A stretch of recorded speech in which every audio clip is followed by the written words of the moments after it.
কফির মতো গাঢ় কালো রং। প্রায় ৩০ মণ ওজনের এই দানবীয় গরুর নাম মকা। ৬ ফুট উচ্চতা আর ১০ ফুট দৈর্ঘ্য নিয়ে এই ফ্রিজিয়ান জাতের গরুটি এখন ফেনী জেলার প্রধান আকর্ষণ। এর বিশালাকার চেহারা দেখে প্রথম দর্শনেই চমকে উঠছেন যে কেউ। আসলে এত বড় গরু আমি আর ফেনী জেলার ভিতরে দেখিনি। খুবই একটি আজব গরু দেখলাম এবং নামটাও খুবই আজব। নাম হচ্ছে মকা।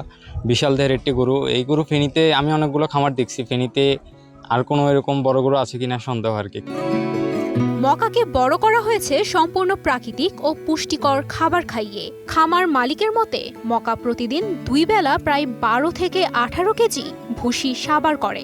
সাথে থাকে নিজের জমির টাটকা নেপিয়ার ঘাস, চাল, ছোলা আর খৈল। এই বিশেষ যত্নেই অল্প সময়ে এমন দানবীয় ওজন হয়েছে তার। ও আমার খামারে জন্মানো একটা গরু, ওর নাম মকা।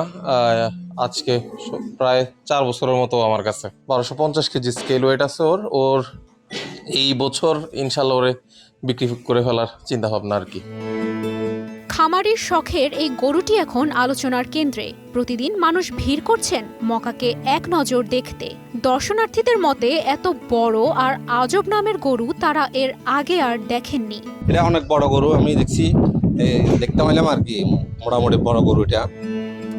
ছেলের শখের এই মকাকে বিক্রির প্রস্তুতি নিচ্ছে পরিবার। একটা ভালো মালিকের হাতে তুলে দেওয়ার ইচ্ছা বাবার। আমার ছেলে শখ করে ফেলছে আমার গরুর বাচ্চা, বাজারে উচিত মূল্যে যেটা হয় ওটাতে আমরা আমরি লাভের দরকার নাই, যেটা ওইটাই আমাদের জন্য যথেষ্ট।